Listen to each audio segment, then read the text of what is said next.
Motores ligados. Pista liberada. E então a viatura da Polícia Federal fechou o acesso.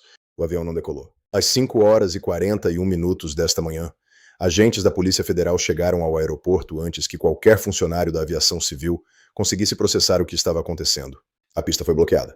A aeronave foi imobilizada. E o homem que estava dentro dela, pronto para sair do Brasil antes que o dia amanhecesse, foi retirado do avião com um mandado de condução coercitiva assinado pelo ministro André Mendonça. Ele não era um nome qualquer. Era um dos operadores identificados pelas investigações do Banco Master como figura central na conexão entre o dinheiro que circulava pelo banco e as decisões que saíam do Supremo Tribunal Federal. Um intermediário. Alguém que conhecia os dois lados da equação e que entendia exatamente o que estava em risco para ele pessoalmente à medida que as investigações avançavam. Por isso tentou fugir. E por isso foi parado.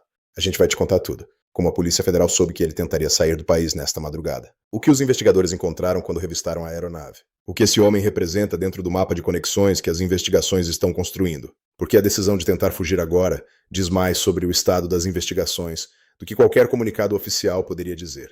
E o que essa operação no aeroporto muda para Alexandre de Moraes, que acordou esta manhã sabendo que mais uma peça do esquema está nas mãos de Mendonça. Antes de seguir, se inscreve no canal agora e ativa o sininho. O que está acontecendo nessas investigações não vai aparecer com essa profundidade em nenhum outro lugar.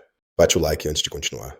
E nos comentários me diz, você acredita que essa tentativa de fuga vai acelerar o ritmo das próximas ações de Mendonça? Comenta aqui embaixo. Vamos ao que realmente importa. Para entender quem é essa pessoa e por que ela importa tanto para as investigações, é preciso entender como esquemas do tipo que está sendo investigado no Banco Master funcionam na prática. Esquemas que envolvem decisões judiciais sendo negociadas não funcionam com o ministro de um lado e o banqueiro do outro trocando envelopes. Funcionam com camadas, com intermediários, com pessoas que existem especificamente para criar distância suficiente entre quem paga e quem decide, de forma que uma linha direta jamais apareça documentada. Esses intermediários são as peças mais valiosas de qualquer investigação desse tipo, não porque tenham o maior poder dentro do esquema, porque são os únicos que conhecem os dois lados, sabem de onde veio o dinheiro e sabem para onde foram as decisões. Sabem os nomes dos dois lados. Sabem as datas, os valores, os canais utilizados, são o elo que conecta o que fica na trilha financeira com o que fica nas páginas dos processos judiciais. O homem que estava dentro daquele avião esta madrugada é descrito pelas investigações como exatamente esse tipo de figura. Alguém que transitava entre o mundo financeiro e o mundo jurídico, com uma naturalidade que só existe quando você foi construído para esse papel ao longo de anos. Alguém que sabia que, se as investigações chegassem onde estavam chegando, ele seria a peça mais procurada. Não para prender imediatamente, para colaborar. E ele sabia o que colaborar significaria para as pessoas que ele conectou. Por isso tentou sair. E tentou sair antes que o sol nascesse. Mas espera, tem mais. Para entender como a Polícia Federal soube que ele estava no aeroporto nesta madrugada, é preciso entender como investigações desse nível de complexidade são conduzidas na fase em que estamos. Mendonça não está improvisando. Cada passo das investigações do Banco Master foi construído sobre o anterior. O sigilo que rodeou a operação no gabinete de Moraes semanas atrás não foi acidental. Era proteção para que informações sobre o andamento das apurações não chegassem aos que ainda estavam livres e que poderiam usar esse conhecimento para se mover antes que os investigadores estivessem prontos. Quando você investiga um esquema de conexão entre o sistema financeiro e o sistema judiciário, parte do trabalho é monitorar os que ainda não foram alcançados diretamente para detectar sinais de que perceberam que o cerco está se fechando. Movimentações atípicas, alterações de rotina, compra de passagens, transferências financeiras para contas no exterior, comunicações que fogem dos padrões estabelecidos. Esse homem ativou sinais de alerta nos dias que antecederam esta madrugada. A Polícia Federal não foi ao aeroporto por acaso. Foi porque o monitoramento detectou o movimento com antecedência suficiente para chegar antes que a aeronave decolasse. A viatura bloqueou o acesso à pista às 5h38. A aeronave havia solicitado autorização de decolagem às 5h35. A janela entre a solicitação de decolagem e o bloqueio da pista foi de 3 minutos. 3 minutos separaram a fuga do fracasso. A revista da aeronave encontrou documentos, dispositivos eletrônicos e um volume de numerário em moeda estrangeira, que não corresponde a qualquer justificativa de viagem de negócios. O conteúdo dos dispositivos eletrônicos está sendo periciado. O numerário foi apreendido. E o passageiro está sendo ouvido. Ele pediu advogado imediatamente. Não respondeu a nenhuma pergunta antes que o advogado chegasse. Esse comportamento é o de alguém que sabe exatamente onde está e o que está em jogo. Não é o comportamento de alguém que acredita não ter cometido nada que justifique a preocupação que demonstrou naquela madrugada. Se o que você está acompanhando aqui tem valor para você, o Super Thanks aqui embaixo é o jeito mais direto de apoiar essa cobertura independente. Esse canal não tem pauta comprada. Não tem assessoria por trás? Qualquer valor que você puder faz diferença real. Agora vamos entender o que essa tentativa de fuga revela sobre o estado das investigações. Porque é o elemento mais informativo de toda essa manhã. Quando alguém tenta fugir, não tenta sem razão. Fuga é uma decisão de alto custo. Você abandona patrimônio. abandona relações, abandona a normalidade da vida construída. Quem toma essa decisão está calculando que o custo de ficar é maior do que o custo de sair. E quem calcula que o custo de ficar é insuportável é porque sabe o que está prestes a ser descoberto. A tentativa de fuga desta madrugada é uma confissão implícita sobre o que esse homem teme que as investigações vão encontrar. Não porque ele tenha dito algo, mas porque a escolha de fugir no momento em que fugiu diz o que as palavras não precisam dizer. Esse é o tipo de informação que os investigadores processam imediatamente. A fuga tentada, paradoxalmente, acelera o ritmo das apurações, porque confirma que há algo a ser encontrado que o alvo considerou grave o suficiente para abandonar tudo. Dentro do processo de investigação, a tentativa de fuga tem outro efeito importante. Ela aumenta a pressão sobre outros que ainda estão livres e que observam o que está acontecendo. Cada pessoa que está dentro do mapa de conexões que as investigações estão construindo, ao ver que alguém tentou fugir e foi parado, faz o mesmo cálculo que aquele homem fez. E chega a uma conclusão diferente. Se a Polícia Federal está nos aeroportos antes que os aviões decolem, fugir não é mais uma opção viável. O que sobra, para quem está calculando, é negociar enquanto ainda tem algo a oferecer. Essa é a dinâmica que a operação desta madrugada colocou em movimento. E Mendonça sabe disso. Agora vamos ao que essa operação significa para o mapa de conexões que as investigações estão desenhando. As investigações do Banco Master não são lineares.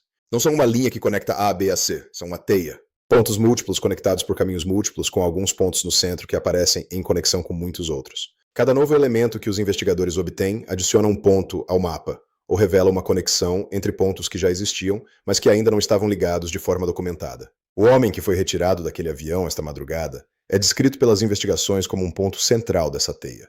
Não o ponto mais poderoso, o mais conectado. Aquele que aparece em mais relações com mais pessoas diferentes. Aquele sem o qual certas conexões nunca poderiam ser provadas, porque só existem na memória das pessoas que estavam presentes quando foram estabelecidas. O material encontrado na aeronave e nos dispositivos eletrônicos que estão sendo periciados pode documentar partes dessa teia que até agora existiam apenas como inferências dos investigadores. Conversas que ainda não haviam sido recuperadas. Registros de encontros que não apareceram nos levantamentos anteriores. Valores que circularam por canais que a trilha financeira principal não havia capturado.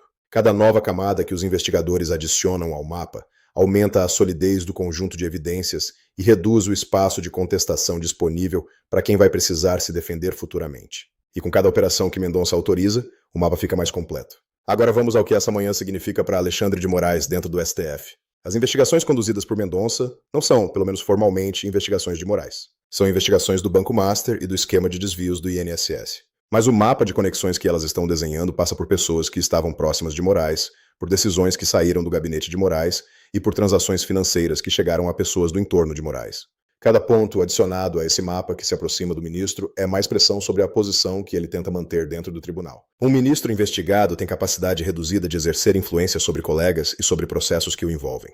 Um ministro, cujo entorno mais próximo está sendo alcançado pelas investigações, tem capacidade ainda mais reduzida. E um ministro que está vendo intermediários que o conectavam ao esquema sendo detidos nos aeroportos está numa posição que nenhum manual de crise institucional consegue administrar de forma satisfatória. Moraes acordou esta manhã sabendo que mais uma peça que ele preferia ver do outro lado da investigação está agora dentro dela. Não como suspeita, como conduzida, como alvo de mandado assinado pelo colega que ele claramente não conseguiu neutralizar dentro do tribunal. Essa cobertura existe porque você a sustenta. Se o Brasil sem filtro tem feito diferença para você, considere apertar os supertanks aqui embaixo. Cada contribuição mantém essa cobertura independente funcionando todos os dias. Nos próximos dias, 3 desdobramentos vão definir o ritmo do que vem a seguir. O primeiro é o que a perícia vai encontrar nos dispositivos eletrônicos apreendidos na aeronave. Os técnicos já estão trabalhando. O conteúdo de dispositivos desse tipo, quando não foi apagado a tempo, costuma conter o tipo de comunicação que não aparece nos registros formais, mas que conecta pontos que pareciam desconexos. Se o material for tão rico quanto os investigadores esperam, os próximos mandados podem chegar muito mais rápido do que os anteriores. O segundo desdobramento é se o homem detido esta madrugada vai decidir cooperar. A tentativa de fuga mudou sua posição de negociação. Alguém que tenta fugir e é pego está em posição mais fraca do que alguém que se apresentou voluntariamente. Mas ainda tem algo que os investigadores querem. E quem tem algo que os investigadores querem pode negociar, desde que faça isso antes que as investigações cheguem sozinhas ao mesmo lugar. O terceiro desdobramento, e o mais difícil de prever, é como o campo político reage ao padrão que está se estabelecendo. Não era um operador isolado que tentou fugir. Era alguém que as investigações identificaram como conectado ao sistema. E quando alguém conectado ao sistema tenta sair antes que o dia amanheça, os outros que estão dentro desse sistema sabem exatamente o que isso significa. 3 minutos separaram a fuga do fracasso nesta madrugada. 3 minutos que a Polícia Federal usou para fechar a pista antes que os motores acelerassem para a decolagem. 3 minutos que agora fazem parte de uma investigação que continua avançando na mesma direção que avançou desde o início. Sem recuar, sem parar. E sem deixar que o próximo avião seja mais rápido do que a viatura. Se inscreve no canal e ativa as notificações. Cada desdobramento dessa investigação vai estar aqui antes de qualquer outro lugar. Bate o like antes de sair. Nos comentários me diz: você acredita que o conteúdo dos dispositivos eletrônicos apreendidos vai ser suficiente para os próximos mandados chegarem ainda essa semana? Comenta aqui embaixo. Quero ler cada análise. E se o Brasil Sem Filtro tem feito diferença para você, considera virar membro do canal. Análises exclusivas antes de todo mundo. O botão de associar está aqui do lado.